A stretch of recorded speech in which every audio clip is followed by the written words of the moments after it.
Seja bem-vinda. Não sei se é a primeira vez que está vindo, mas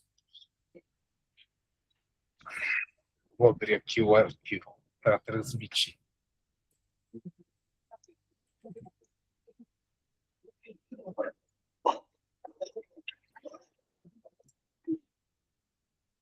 Olá, Brian. Olá. Oi. Tudo bom, Dani? Está mutado o microfone. Boa tarde, gente. Boa tarde. Olá, a Carol, acho que eu não dei, você já estava conversando, não quis atrapalhar. Olá, Carol. Parecida. Coloquei para entrar, mas não sei se ela entrou.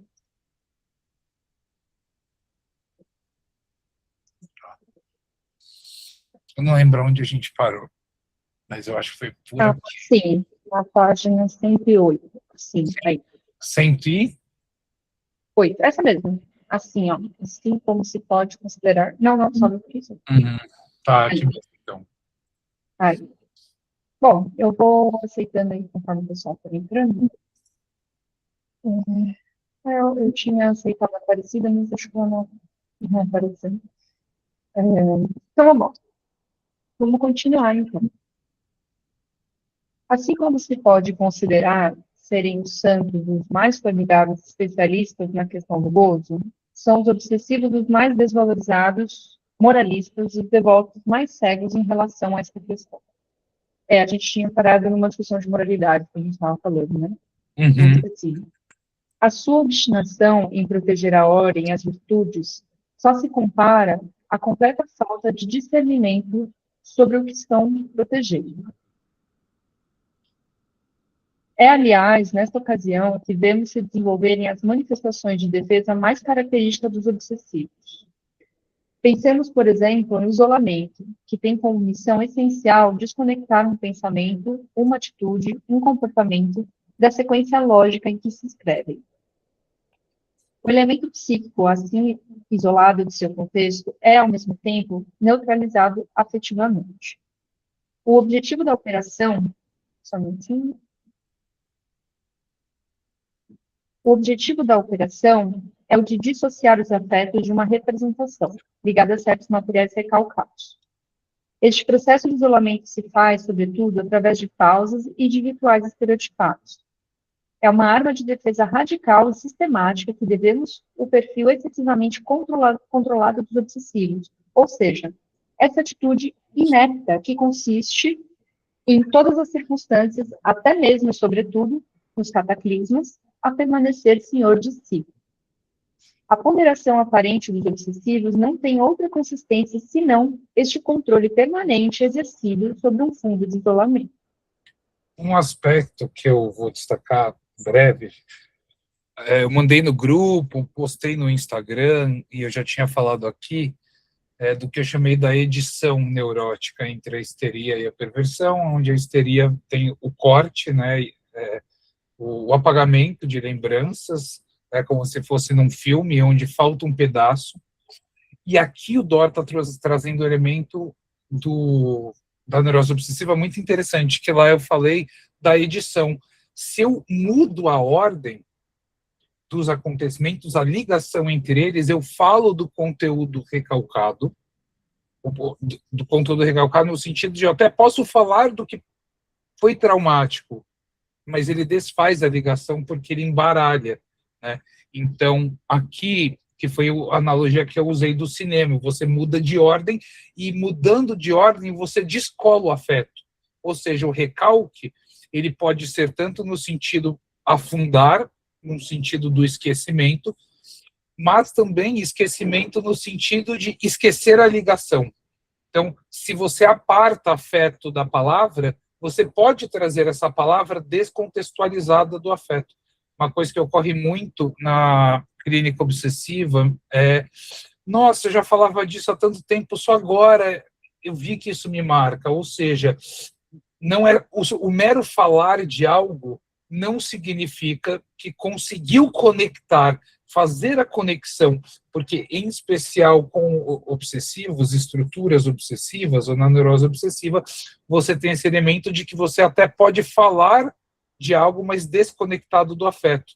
E aí, uma parte importante do trabalho clínico é conseguir fazer um reatar, por assim dizer, né? Uma fala, uma palavra, um significante, uma representação da sua dimensão afetiva, né? E que às vezes falava, nossa, eu já falei isso tantas vezes, só que só agora. Então é um pouco isso que o Dor traz, que eu acho que é interessante. E pegando o seu gancho, Bruno, até linkando um pouquinho com o que ele está dizendo da moralidade aqui, como o obsessivo ele tem que ser o correto, o bom, o bonzinho, ele também não pode se queixar ou denunciar como a histérica faz, né, que denuncia o outro, que mostra o outro. Então, ele, muitas vezes na clínica, vai dizer assim, não, eu e meu irmão brigávamos muito, mas somos muito tranquilos, muito amigos. Não, né? Então, assim, toda fala tem uma queixa, né, desse analisante obsessivo, mas ele não diz que ele tem um afeto sobre isso, Não né? se Tá tudo ali. vulnerabiliza, né? Não se Não, vulnerabiliza isso. né? Então, assim, tem muita raiva também no obsessivo, a gente vê muito afeto de raiva na fala, mas ele não diz que ele está com raiva das pessoas, ele não diz que ele tem sentimento ruim por essas pessoas, ele não revela isso, né? Então, e como ele tem que ser bom, ele tem que ser uma pessoa boa, então ele não mostra, tô com raiva do meu irmão, tô com raiva do meu pai, sei lá, não gostei, né? Me irrita, me incomoda, não aguento eles. Não, isso é muito da histérica. A histérica vai falar. Mas o obsessivo não, ele vai sempre se queixar com uma raiva de fundo, mas dizendo que tá tudo tranquilo, não, imagina, comigo, não, tá tudo certo. Não, sei lá, foi traído, mas imagina, ele teve os motivos, né, dele de me trair. Pode falar, Daniela. E aí me parece que é justamente aí, né, que vai atuar a resistência, né? De assim, não fazer contato com aquela emoção, né? Não estou nem vendo, né? Enfim. A negação aparece muito, né? Uhum. Até foi interessante, o Bruno estava fazendo uma discussão com o Eduardo lá no grupo, eu estava acompanhando, achei bem interessante. É que ontem eu fui acompanhando meio de longe, mas não conseguia. Mas achei bom, porque isso que você levanta, né, Bruno, de a resistência é uma defesa, né? Ou é uma forma. Negação é uma defesa, a resistência pode ser uma forma de aparecer, né, na negação. Então, acho que o obsessivo faz isso. Ele nega que ele está sentindo alguma coisa, que ele achou isso ruim, né? E aí é uma resistência a ver alguma coisa, né? Ao instante de ver. Então, sim, levanta mesmo. E aí a gente tem que ver qual mecanismo está aí. Né? Eu interpretei agora como negação, mas poderiam ser outros, né? Então, vamos lá. Carol, pode falar.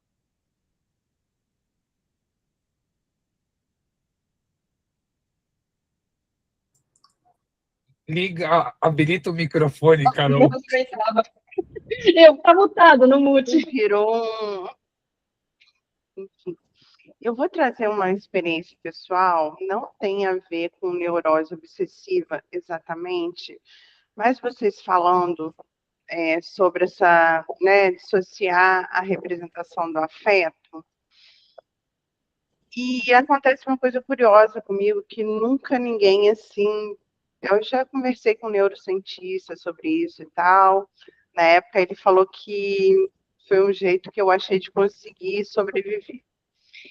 Eu perdi uma filha, ela tinha 16 anos na época, e atualmente, quando eu falo dela, igual eu estou falando aqui, eu não faço representação mental e não me vem nenhum afeto ligado a isso. Já levei para análise, obviamente, vocês podem imaginar, levo para análise, mas é uma coisa muito curiosa. Esse movimento que o meu psiquismo fez, né? Levei até para um neurocientista para ver se. E ele ligou isso como uma forma de sobrevivência, assim, de sobreviver a essa tragédia, né? Mas aí vocês falando sobre a representação e o afeto, né? Eu não sei se encaixa nessa coisa aí, porque realmente é uma coisa mais bem complexa, né? Mas é isso, não faço imagem mental, tem essa dissociação. Como eu falei, não tem a ver com a neurose obsessiva, ou pode até ter, não sei se é o caso, mas é em relação a um acontecimento específico, né? Era isso. Carol, obrigada por compartilhar. E pode ser uma forma de defesa, que não necessariamente seja só da neurose obsessiva, né? É que talvez na neurose obsessiva esse descolamento seja mais frequente, né? Mas não quer dizer que só, porque às vezes é um trauma tão grande, que alguma coisa precisa cindir para poder dar conta, né? Então, até a gente pode pensar nas pessoas que têm dificuldade em chorar, ou seja, parece que não consegue emergir o afeto, né? Por uma defesa.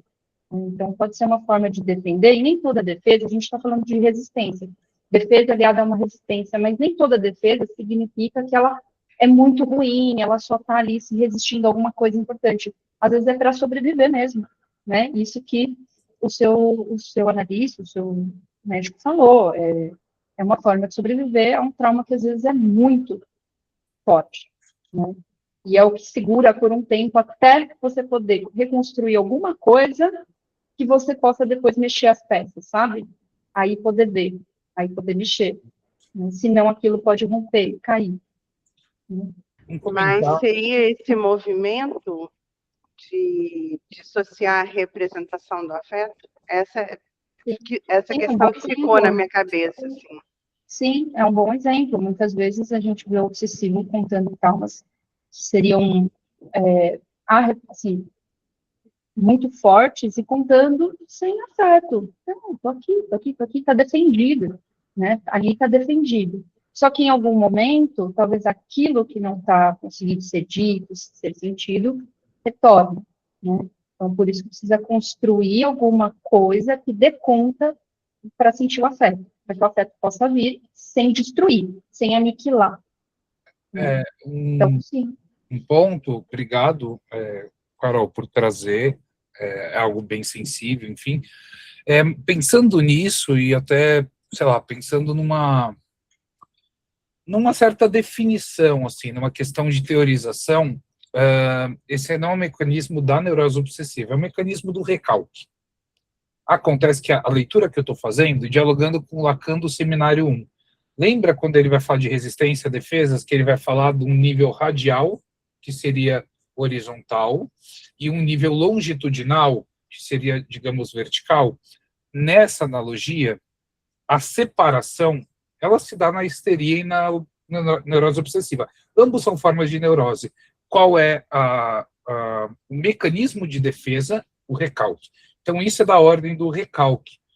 Agora, acho que me parece, pelo que a gente está lendo, que na histeria tem uma forma do recalque se colocar diferenciado da neurose obsessiva, enquanto preponderância de uma forma de recalcar, né? O exemplo que eu trouxe foi justamente o exemplo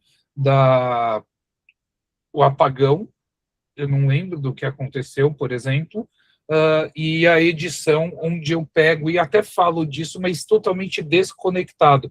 E foi por isso que eu usei o exemplo de fundo, a ideia de, às vezes, o recalque, ele é longitudinal, no sentido de que ele afunda, e eu não sei falar sobre algo.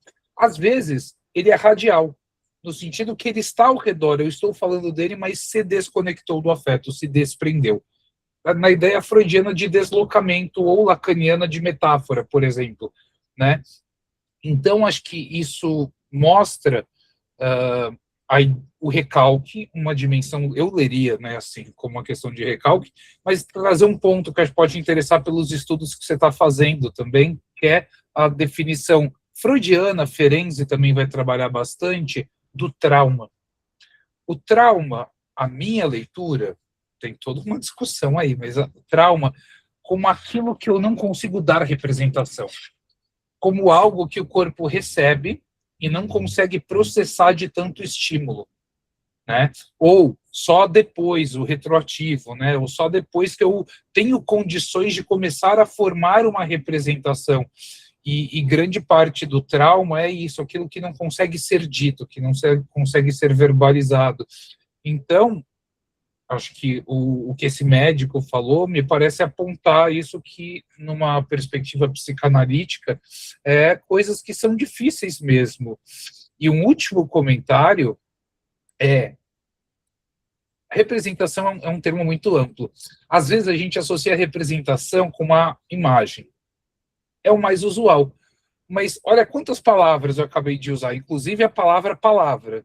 Eu visualizei o quê quando falou palavra? Tem coisas que a gente não visualiza mentalmente, ou não nos afetam de uma maneira tal que ganha quase como uma imagem plástica na nossa mente, né? Então, representação, isso é uma questão em aberta. Não sei em que medida a leitura que a gente faz de representação precisa ter uma imagem para ser tida como representação, ou mesmo quando não tem algo mais imagético, eu ainda tenho representação. Acho que tem graus. Graus de como eu tenho representação de algo, do amor, da tristeza, de sucesso, de fracasso. Nós temos diversas representações, algumas mais plásticas, outras menos, né? Então, talvez deixar ecoar o que seria representação, para além de um certo errado, representação é só isso ou aquilo. Talvez pensar que você... Mas você traz uma questão que é pertinente, ou seja, para algum assunto a representação não chega como chega em outros âmbitos, ou seja, tem algo que a representação está colocada numa certa limitação por motivos necessários do psiquismo, né? Enfim, eu quis só pontuar a questão do trauma em acréscimo, e também para a gente pensar o que seria essa representação, porque nem tudo que a gente tem uma representação é plástica, ou sempre se apresenta para nós de maneira imagética ou plástica. Sempre surge de algo do corpo, de uma imagem, mas nem sempre a imagem vem quando eu penso. Acabei de falar a palavra penso. Não sei se veio uma imagem na cabeça de vocês. É isso. E às vezes o afeto pode se ligar a outra representação, para não fazer referência a eles, né, como uma fuga. Sabe aquela situação que às vezes alguém sofreu um trauma enorme, mas começa a chorar porque o leite caiu no chão? Aí você fala, mas por que está triste? Porque o leite caiu no chão, você pega outro, e a pessoa está se matando de chorar por causa daquilo, mas pode ser que aquilo está deslocado de um trauma, né, que não consegue encontrar o afeto e a representação, então ele encontra em outro lugar, né? Eu estava pensando sobre a sua analogia do cinema, que é muito boa, por sinal.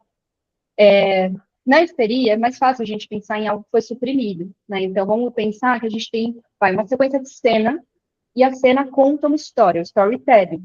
A sequência de cena vai contando para a gente alguma coisa. Quando a gente suprime, tem algo que falta, né? Histeria. É mais fácil a gente ver na clínica quando se esquece, não consigo, nossa, não me lembrava disso, isso era tão... E esqueci, saiu da minha cabeça, parece que nunca aconteceu. Agora, na neurose obsessiva, esse rearranjo não fica tão óbvio, mas é interessante, vamos pensar assim, inclusive do filme que eu vou falar hoje, o Lizzie, tem uma cena que, logo no final, os cachorros, eles têm os cachorros que ajudam eles lá na clínica psiquiátrica, nos afetos, né? Os pacientes esquizofrênicos começam a criar afeto pelos cachorros.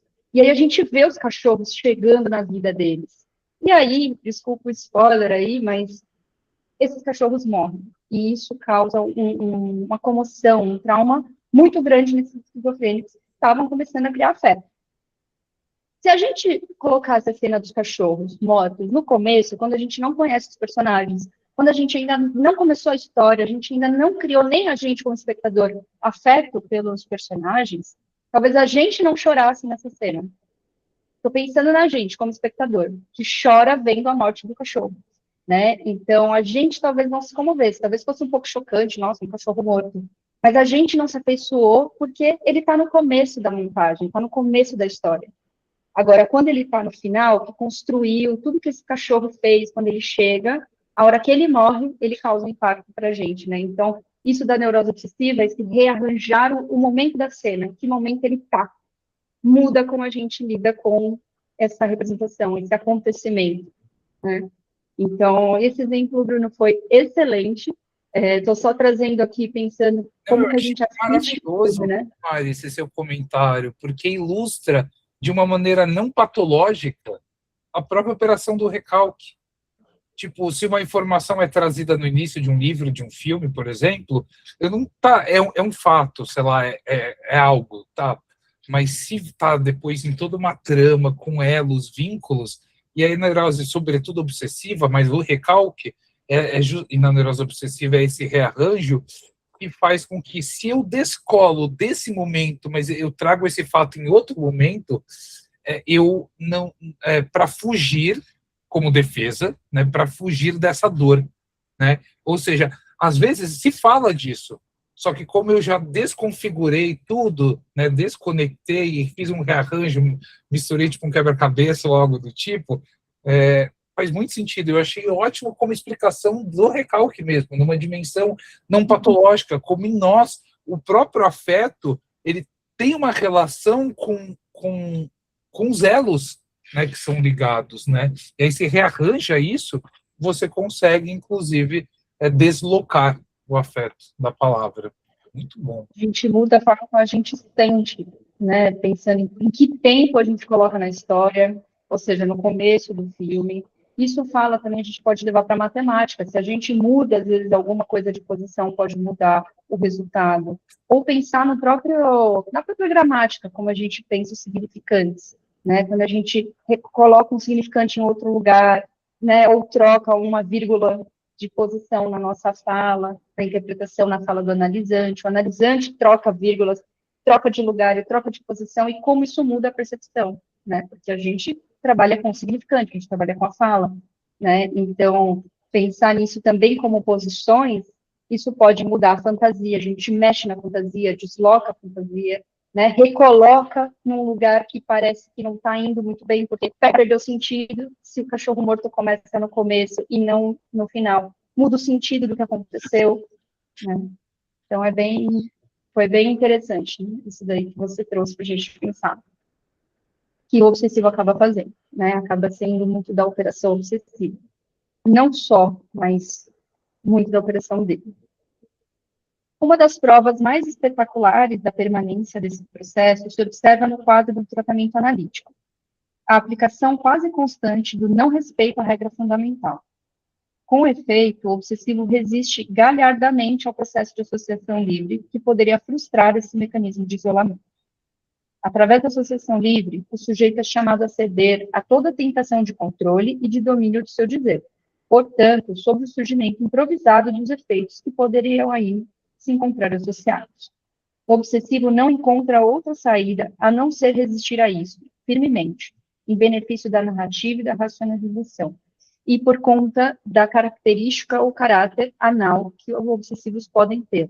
Então, como eles têm a característica de segurar, né, eles também resistem à associação livre. Eles não deixam fluir, eles não deixam. Então, muitas vezes a gente, como analista com o obsessivo, eles não querem, eles não associam, você tem que ficar ali perguntando, não, mas espera aí, me conta um pouco mais, né? Senão eles falam e ficam parados, assim, tipo, não vou falar.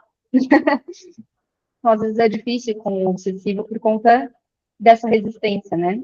Numa perspectiva freudiana, e eu estou demarcando, né? Numa perspectiva freudiana, não que é sempre, mas há uma preponderância de que casos de neurose obsessiva envolvam que naquele período do desenvolvimento anal, do caráter anal, houve algum processo doloroso, alguma frustração, né? Então, para quem tem uma clínica alinhada com as psicofases e Freud, também é uma escuta atenta.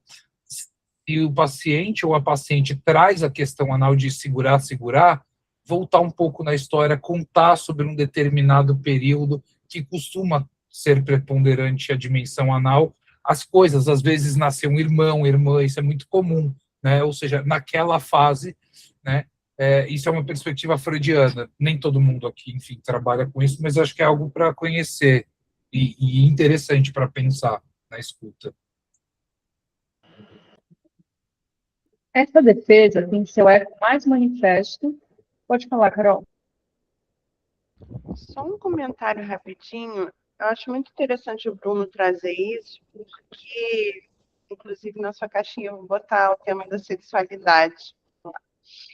Porque, realmente, as pessoas colocam como se isso fosse ultrapassado, né? A questão das psicofases, como o Bruno está trazendo. E eu ou no início dos estudos de Lacan, e quando eu comecei a ler Lacan, eu fiquei me perguntando, onde está a sexualidade em Lacan? Era uma coisa que me incomodou assim, por muito tempo, porque eu comecei pelo Freud, tinha toda essa questão. Então, eu acho muito interessante isso, né? Porque a gente vê que muitos falam que isso está ultrapassado. Não, tem como usar, né? E etc. Mas eu vou ver qual seminário que ele fala das psicofases, o Lacan. Depois eu vou ver, porque eu estava num dos meus estudos lá, agora eu não me lembro exatamente. Vou defender o Lacan contra os lacanianos. O Lacan, ele até fala, mas acho que os lacanianos não. Acho que tem esse um primeiro ponto. Só que, lógico, que é bem menor. Só que ele não é vulgar. O Lacan não é vulgar a ponto de considerar ultrapassado o que muitos lacanianos tendem a fazer.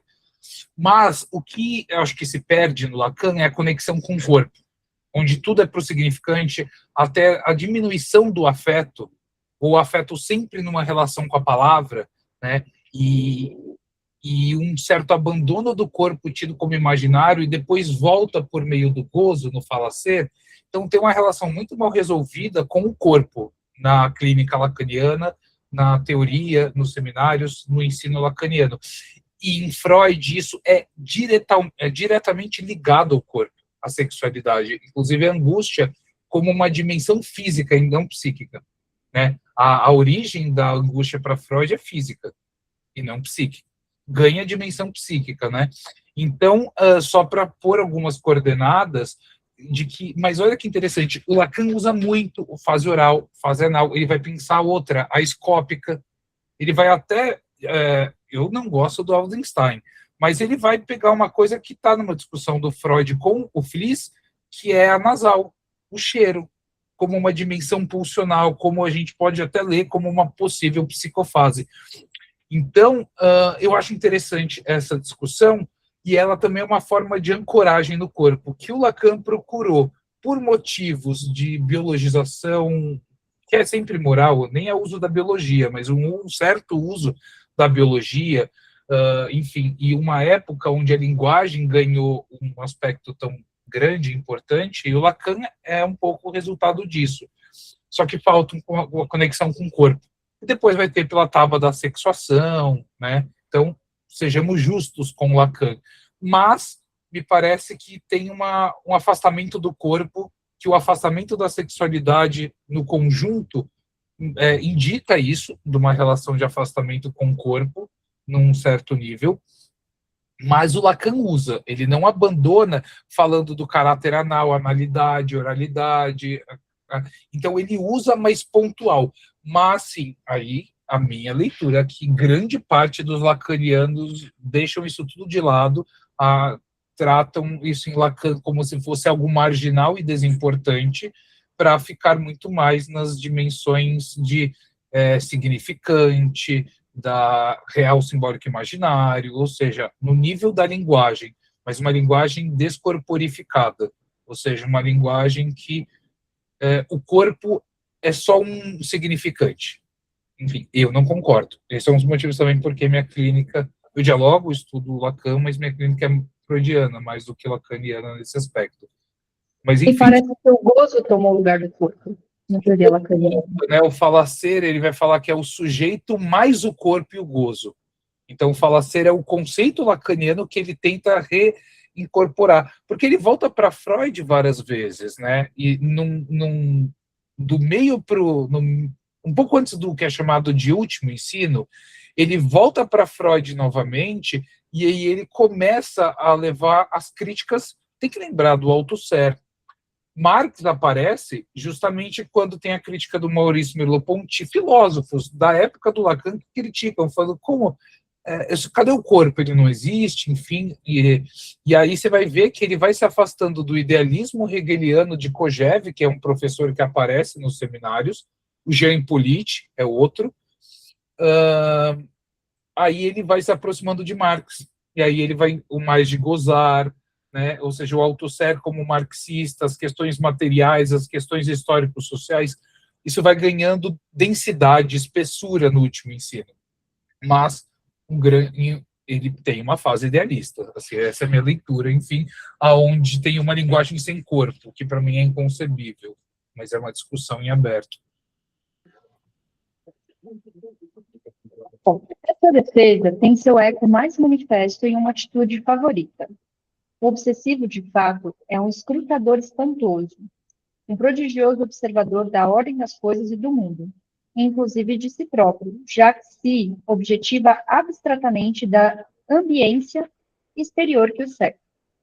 A delicadeza e a assiduidade que põe a serviço desta aptidão à observação sustentam-se apenas sobre a base dessa dissociação do registro dos afetos. De resto, quando ela existe, a capacidade de humor dos obsessivos não se deve a nada, a não ser a densidade do compromisso, do qual se sabem, apesar de tudo, parte integrante. Compromisso entre os registros dos afetos interiorizados e isolados, e, contudo, a necessidade de testemunhar algo disso. O humor, que não mais das vezes vem do desdém, constitui uma maneira cômoda de descarregar os afetos, sem nunca deixar este posto de observação sobre si mesmo. O obsessivo fala de si a partir deste posto de observação neutro, onde ele se diverte com este outro que é ele próprio. Eu tenho uma coisa para falar disso, mas que o obsessivo, eu me questionava, né? Qual é o objetivo da análise do obsessivo? Já que ele precisa sofrer. Ele vai para a análise para poder sofrer. Né? Lembra que a gente falou há umas leituras atrás que o obsessivo, ele fica voltando no sofrimento, e ele volta, e ele se ressente, ele sofre de novo, e sofre, né? O obsessivo, ele é um ressentido, ele precisa sempre ficar sofrendo. Então, numa análise obsessiva, é deixar que ele fale disso, é deixar que ele possa sofrer, sem que ele precise resolver alguma coisa, sem que ele precise deixar de sofrer, né? O que é muito interessante pensar essa lógica, que não é a lógica de cura, né?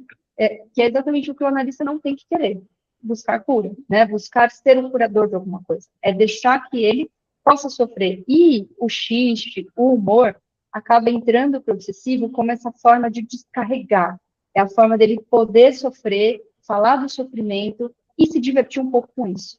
É como se a análise permitisse para o obsessivo ter alguma satisfação em alguma coisa, já que ele não pode nem desejar.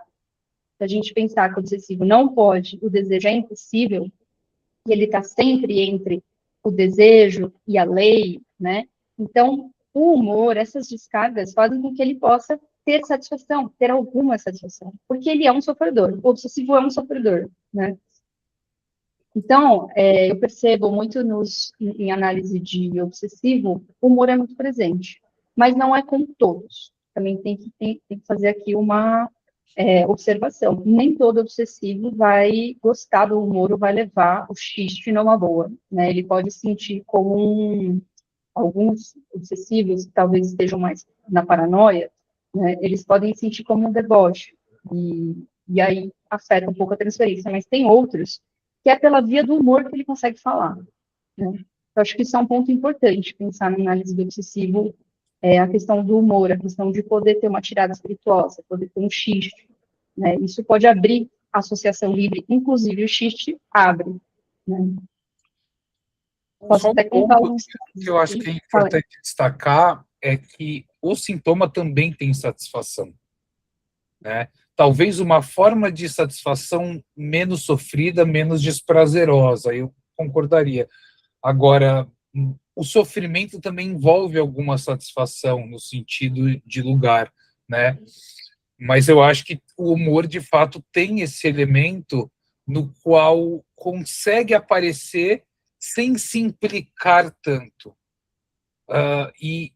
Produz uma ilusão de que está no controle, e isso é muito comum na neurose obsessiva, né? Não é sobre mim. Está rindo de si próprio, mas não percebe-se que é de si próprio. Então, acho que permite ficar nesse controle e algo escapar, ou seja, ter alívios. Percebe, mas já sem o afeto também, né?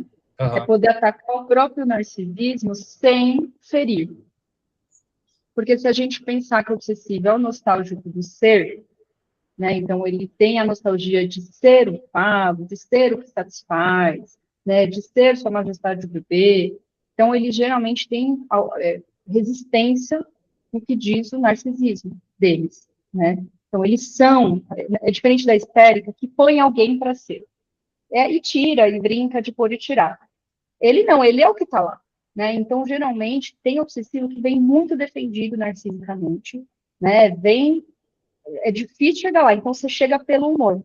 Ou ele mesmo consegue falar dele, sem se sentir ferido, ou tão, né, sem se fragmentar pelo humor. Então, eu acho que o humor tem um pouco esse lugar de poder falar de si, brincar consigo, não, né, sair do lugar do falo perfeito, sem ainda admitir. De fato, sem se implicar, é um ponto. Mas o xiste também pega no lugar, né? O xiste como xiste mesmo, em função, né? Não só como humor. E uma contribuição para pensar, assim, de modo mais geral. Eu estava lendo ontem a dinâmica da transferência do Freud, e ele diz algo que mexeu comigo, fez muito sentido. E aí não a neurose obsessiva, em geral. O que visa um tratamento? O que visa uma análise? Ele fala com quase que com essas palavras, posso depois abrir, mandar no grupo, que tem uma porção da libido introjetada, regredida em imagens, imagos infantis, na fantasia, ou seja, que ela foi retrocedida para o interior, para dentro, para o inconsciente, que alimenta sofrimento, que alimenta as fantasias, que alimenta sintoma, e a análise é conseguir trabalhar para que essa porção de libido regredida consiga ser utilizada a serviço da realidade, no sentido de a serviço do que aquele sujeito quer, mas que ela não esteja, que saia de um regime de compulsão, de interiorização, da introjeção, que é o conceito que ele vai até do Jung, né, que é um conceito muito bom, inclusive,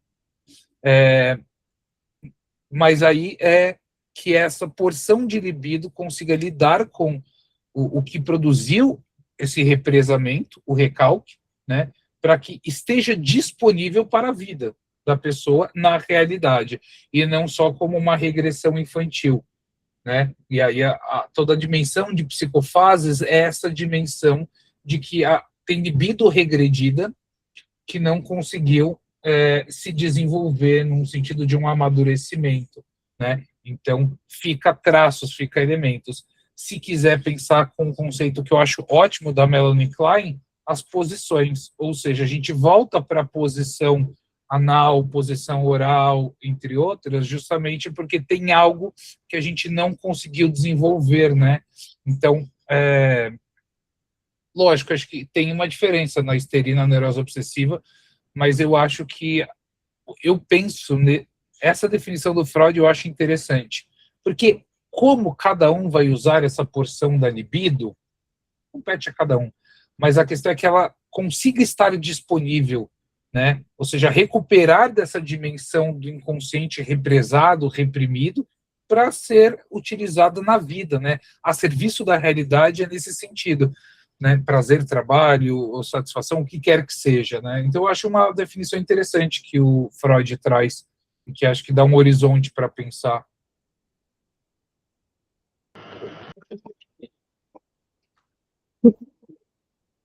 Destacando ele dispõe igualmente de uma outra de defesa contra os afetos, a anulação refletiva. Por este mecanismo, ele recusa pensamentos ou atos e tenta fazer como se não tivesse acontecido. Encontramos aí o cuidado constante de minimização caro aos obsessivos. Deixa eu só aceitar.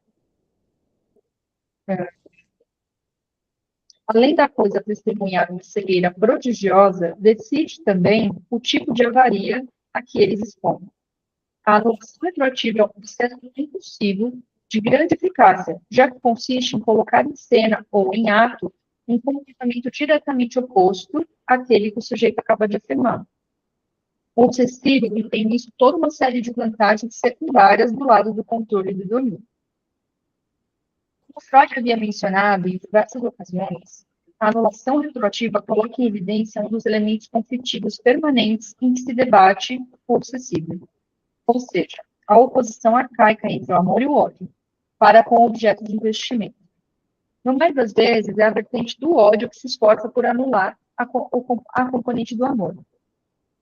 Trata-se aí de um mecanismo duplo de investimento, de desinvestimento, característico da economia do desejo obsessivo. Apagar o seu desejo e anulá-lo o quanto puder a cada vez que se encontra engajado autenticamente. Essa dialética específica da estrutura obsessiva exprime-se por manifestações ainda mais estereotipadas quando concernem aos objetos amorosos. É o próximo capítulo. Mas isso, a gente fala também um pouquinho da negação, né, ou quando o obsessivo também, ele descola o afeto, mas também é uma forma de anulação proativa do tipo, eu não odeio meu pai, né, eu não odeio, né, talvez é o contrário, né, eu odeio, mas ele diz, não, eu não odeio. E, inclusive, tem uma forma de interpretação que é pela escansão, né, quando a gente vai fazer uma expansão da frase. Então, eu não odeio meu pai, eu não separa, odeio meu pai. Então, eu odeio meu pai. Eu não. Eu me anulo e odeio meu pai. Então, a gente pode trabalhar algumas formas de expansão da frase para fazer uma intervenção. É você não odeia seu pai? Né? Você fala só odeia seu pai? Só o finalzinho da frase, como uma pergunta, né? Uma interpretação. Então, isso é uma forma também de manejo, né? Que é a expansão, para trabalhar com o obsessivo, né? Quando ele está usando essas anulações, ligações, né? Isso é uma... Bom, a gente vai entrar no obsessivo de objetos de amor. Vamos lá, dá para ler um pouquinho. No espaço de investimentos dos objetos de amor, o obsessivo frequentemente dá o melhor de si mesmo. Isto é, paradoxalmente, tudo e absolutamente nada. Tudo, entre aspas, no sentido que ele pode tudo sacrificar. Nada, entre aspas, na medida em que não aceita perder. Não se trata aí de duas disposições incompatíveis. Muito ao contrário, é nessa medida que se estabiliza qualquer estratégia desejante do obsessivo. Só fazendo um adendo aqui, que ele fala do ato também, né? Acho que é importante isso, porque senão a gente fica só significante, mas tem algo da ordem do ato do obsessivo que é diferente do que ele diz, né? Então, isso também acho que é importante a gente ver, né? Porque a gente vai escutar isso na clínica, o obsessivo, ele afirma uma coisa, mas ele faz outra, né? Então, é quase que de uma ordem de uma... Não sei se é uma não lógica...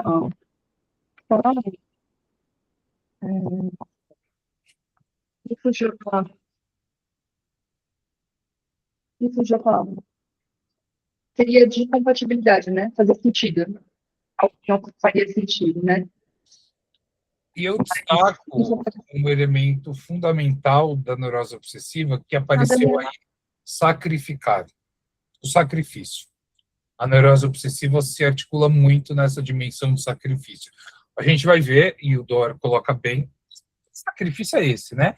Mas sempre tem algo de uma ordem sacrificial, né? E me parece, não lembro se o Dor desenvolve isso, mas pela minha escuta, pela minha clínica, isso ganha contornos distintos na medida em que se coloca numa posição masculina e numa posição feminina, o que não significa homem e mulher necessariamente, né?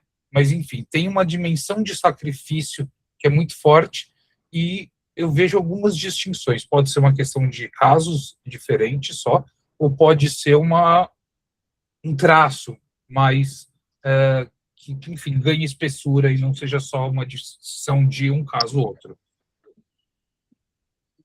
Lembrei de contradição, essa palavra. Oi? Da palavra contradição. O obsessivo, ele está sempre se contradizendo, né? Então, ele tem um ato, vamos dizer, de raiva, de ódio, mas ele diz, eu não odeio, né? Então, isso a gente pega na escuta também, embora a gente sabe que no inconsciente a contradição é super aceita, ok? Não existe uma regra de não... Mas isso parece obsessivo na fala dele. Legal. E diferenciar o sacrifício, assim como a gente fez com outros elementos, como o desafio, né? o que é o sacrifício para o obsessivo, que é diferente do sacrifício na histeria. Né? A histeria também tem algo de sacrifício, mas é ela que se sacrifica, é o corpo. Né? Ela se oferece como o sacrifício, por isso que ela se põe uma vítima. O obsessivo também tem um lugar de vítima, é um pouco diferente, mas acho que a gente vai entender um pouquinho o que é a ordem do sacrifício do obsessivo. Né? A gente precisa diferenciar um pouco a histeria do obsessivo.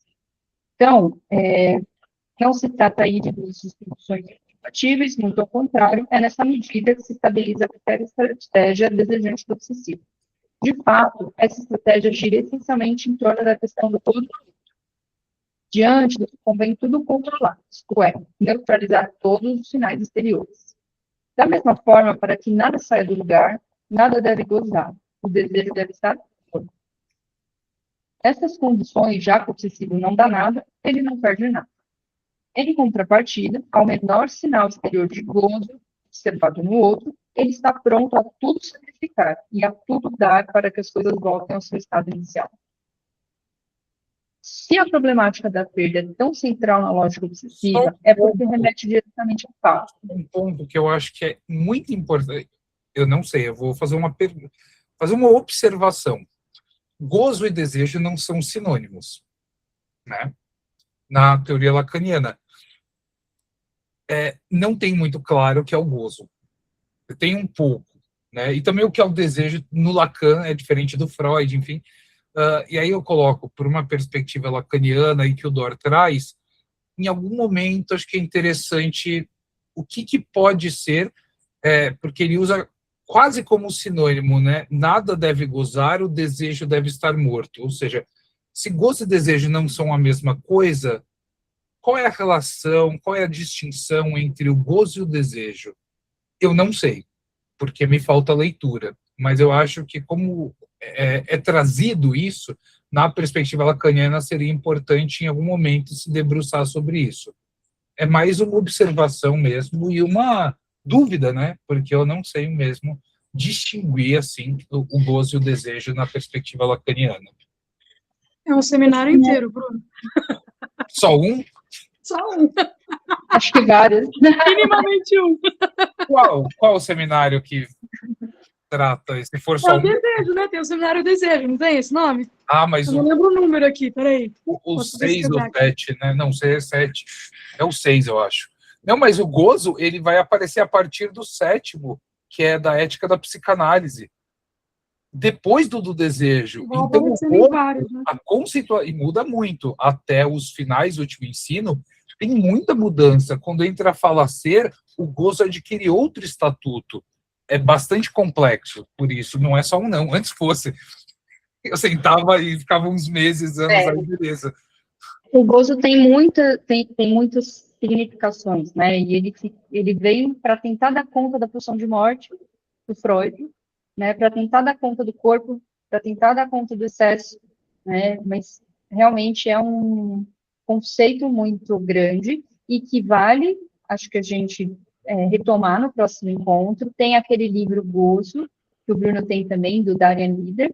Eu tenho também, eu comecei a ler, acho que é um livro que vai tentar abarcar todos os tipos de gozo, né, gozo fálico, gozo místico, gozo do outro, né, os conceitos de gozo, que são vários, e diferenciar do desejo, né, mas eu acho, Bruno, não respondendo a sua questão, mas tentando pensar junto, o que eu penso como a diferenciação do desejo para o gozo, eu acho que o desejo, ele norteia, de certa forma, a busca por algo, né, enquanto o gozo, ele é mais mortífero. Se a gente pensar até em Freud, na pulsão de vida, pulsão de morte, né? O desejo, ele seria o lugar de nortear uma busca de prazer, né? Uma busca de satisfação, da qual a economia neurótica vai ficar toda hora se esquivando, né? Por conta do gozo.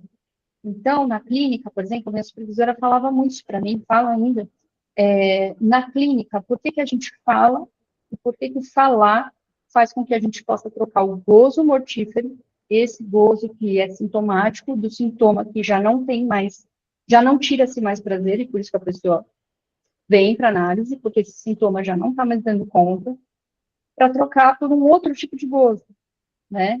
No gozo da fala, troca o gozo mortífero pelo gozo da fala, para poder falar de si, poder falar do sintoma.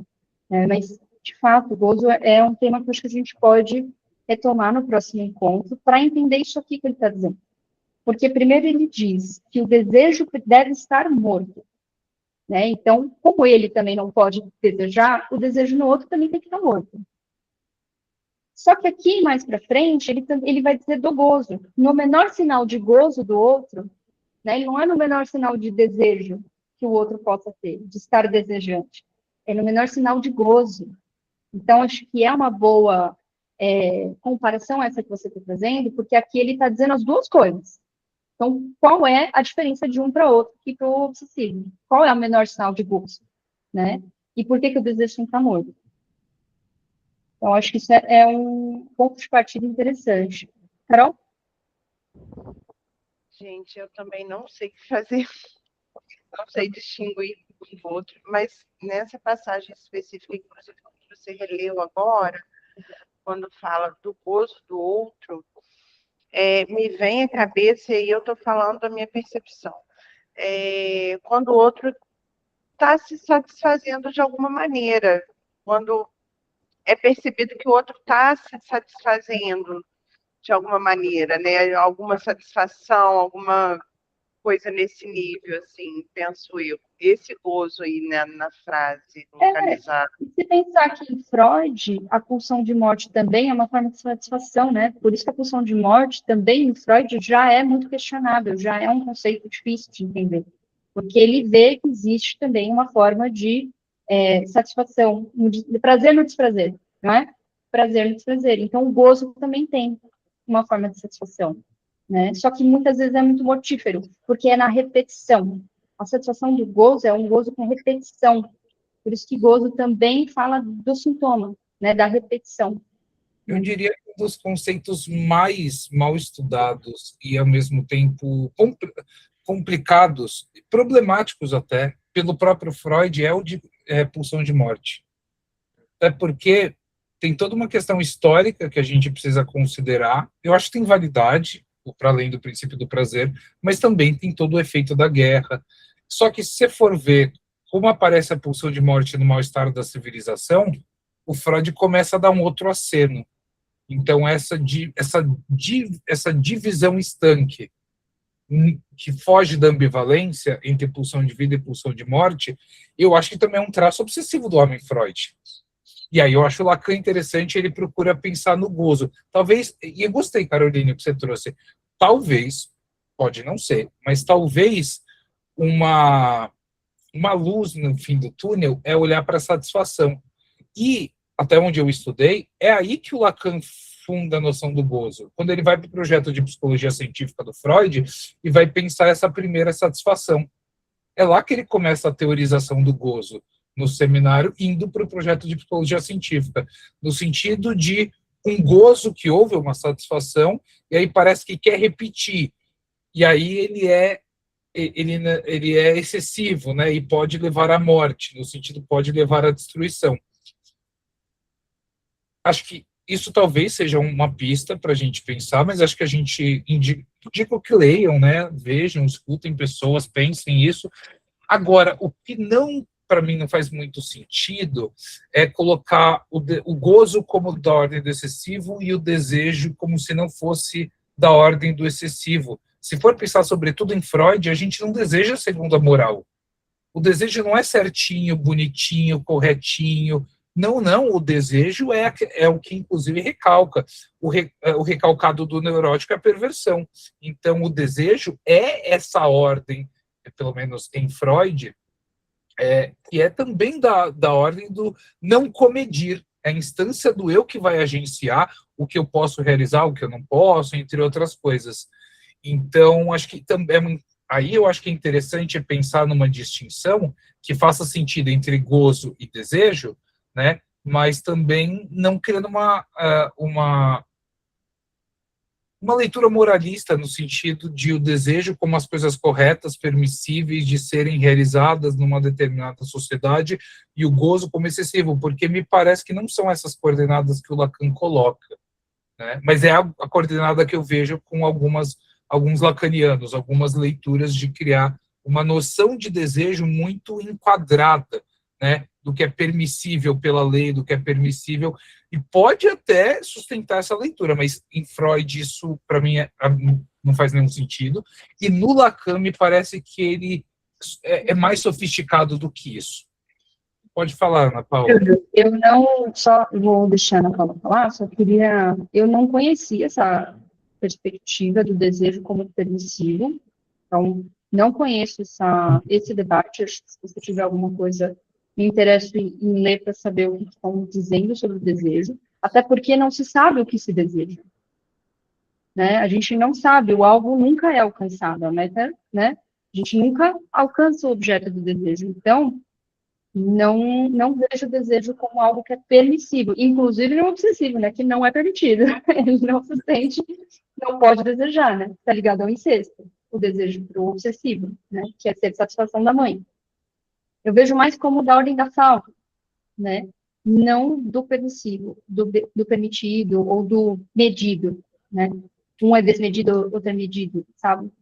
Mas, de fato, o gozo tem, nos estudos que eu venho estudando, tem uma interpretação do gozo como excesso. Isso eu vi. Ana Paula?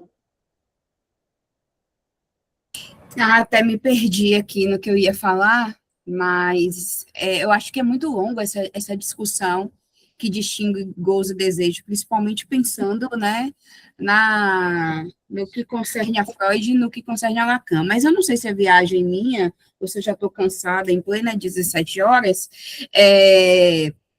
Quando eu penso no desejo em Lacan, principalmente pensando em todos os seminários em que ele vai tratar dessa terminologia, eu acredito que vale para a gente pensar, principalmente a partir do que Lacan coloca a entrada, né, do sujeito na linguagem, a gente pensar o desejo como um movimento.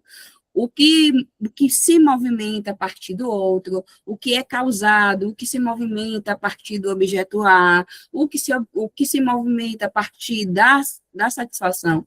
Então, acho que em Lacan não existe um desejo que é um verbete, assim, que você vai conceitualizar como único, mas pode pensar em desejos.